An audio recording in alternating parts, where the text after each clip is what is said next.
E aí galera, relendo os quadrinhos mais recentes do Quarteto Fantástico, tive a ideia de separar alguns feitos da Mulher Invisível, ainda mais porque sei que aqui no canal tem muitos fãs e estão sempre me pedindo muito para trazer mais conteúdo, tanto nos comentários do YouTube quanto no Instagram.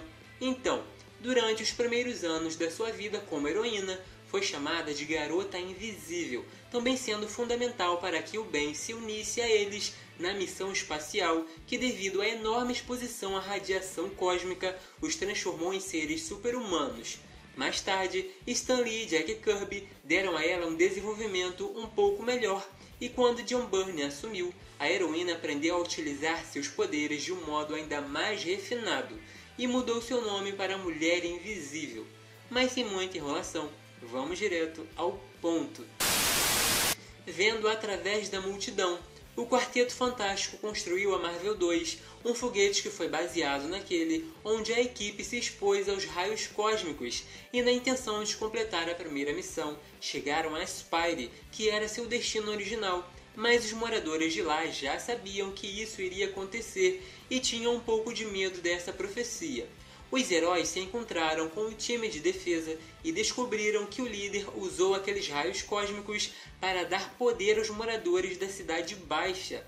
Ao descobrir que os quatro chegaram, ordenou que matassem Reed e Susan. Coisa foi ajudar e teve ajuda dos moradores que foram banidos anos antes da chegada do quarteto. Quem ficou com a parte mais cômica da história, mas que terminou de um modo bem legal, foi o Johnny, que acabou descobrindo que uma heroína chamada Cell era sua alma gêmea. Em meio a tudo isso, tivemos alguns feitos legais, como por exemplo o Senhor Fantástico meio que transformando seus braços em asas, mas o que ele fez foi mais planar do que voar em si.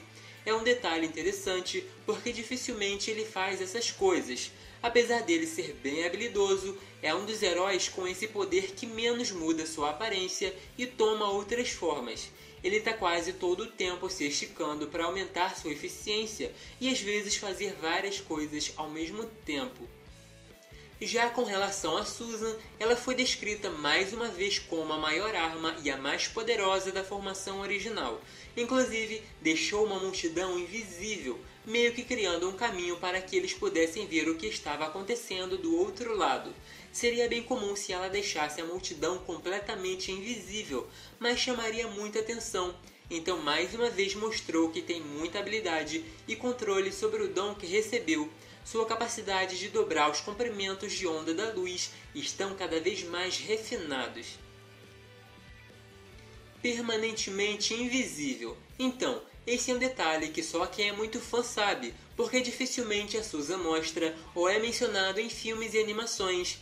Sempre vemos que tem que manter o controle para deixar alguém invisível ou até ela mesma, mas a verdade é que nos últimos anos tem mostrado bastante que pode não apenas se tornar, como também tornar outras coisas invisíveis, sejam pequenas ou de tamanhos colossais, como foi mostrado quando alcançou toda uma cidade.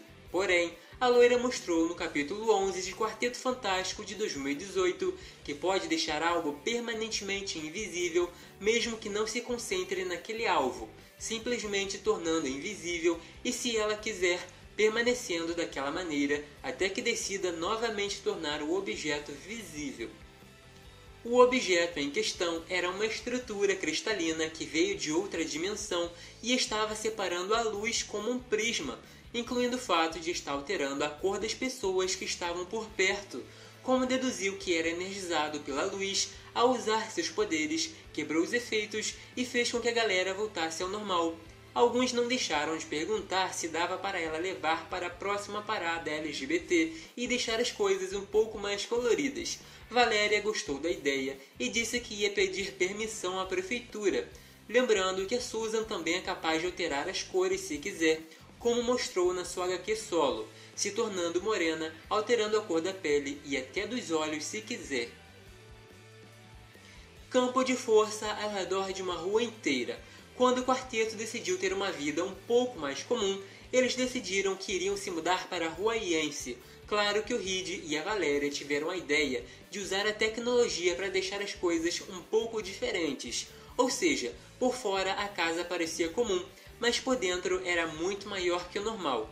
O que aconteceu aqui é que se mudaram mais ou menos na mesma época que começou a Guerra dos Reinos, e com isso tivemos aquelas invasões ao planeta.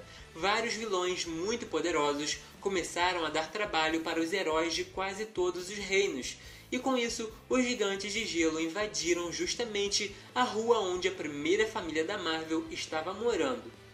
Susan teve até um diálogo interessante com os vilões que insinuaram que ela não era capaz de fazer algo tão grandioso, e ela disse que nada a impedia de tentar.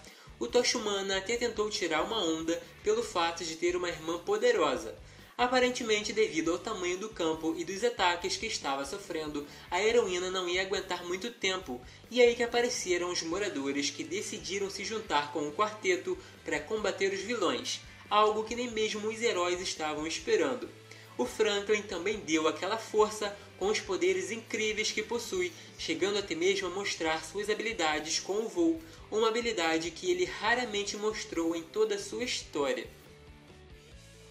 Oponente formidável. De acordo com o Senhor Destino e o Senhor Fantástico, esse guerreiro veio de um plano superior da existência e que na Terra não existe uma defesa contra isso. É um ser com poder capaz de destruir o universo e que está além do Ômega. Ele mesmo disse que poderia partir o planeta ao meio ou apagar as estrelas, mas seu mestre disse que não era necessário. Ele chegou na Terra na intenção de encontrar artefatos importantes e que estavam muito bem protegidos com as melhores camuflagens. De acordo com Nick Fury, esses documentos, relíquias e invenções começaram a desaparecer e por isso entrou em contato com a Susan na intenção de dar a ela essa missão, descobrir de fato o que estava acontecendo, já que por anos a heroína foi uma agente da S.H.I.E.L.D. Quando a criatura começou a atacar os heróis, Senhor Destino disse que é um ser de inimaginável poder e mesmo depois de ter recebido um ataque do Franklin com tudo que o garoto tinha, afirmou que não imaginava que houvesse alguém nesse plano de existência capaz de fazer frente a ele. Por isso, quis incluir esse feito na lista, lembrando que ele usou tanto energia quanto ataque físico quanto a Susan. Então tenho certeza que é algo a se prestar atenção, já que foi descrito como alguém que estava até mesmo desafiando as leis da física. Teve força suficiente para arremessar o Coisa a quilômetros de distância com um único golpe. Esse é provavelmente um dos maiores feitos de resistência da Mulher Invisível em toda a sua história, tanto que eles tiveram que levar o Franklin para a batalha. O menino usou todo o poder que ainda restava para tentar derrotar o vilão, e no fim das contas não foi o bastante. Sua mãe teve que intervir para protegê-lo com um campo de força. A criatura foi embora quando o quarteto mostrou que não tinham o que ele estava procurando. Então essa história ainda deve continuar por um bom tempo até que tudo seja resolvido. Essa não foi a primeira vez que a Mulher Invisível mostrou que para proteger os filhos, ela tira poder até de onde nós menos imaginamos. Certa vez lutou com os Vingadores sozinha e em outra até jogou um prédio em cima de um monstro apenas por ele ter assustado a Valéria. Mas e aí galera, curtiram o vídeo? Tinha gente comentando que queria a heroína no primeiro vídeo dos Campos de Força, então incluí no segundo e trouxe ainda mais conteúdo, porque ela tá sem dúvidas na minha lista de personagens preferidas. Essa mulher é de uma grande importância, ainda mais porque foi a primeira heroína e mãe da Marvel.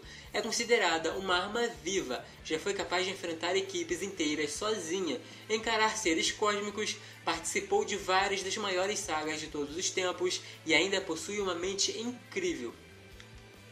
Se gostaram, não esqueçam de deixar aquele like, se inscrever e ativar o sino das notificações para não perder os próximos.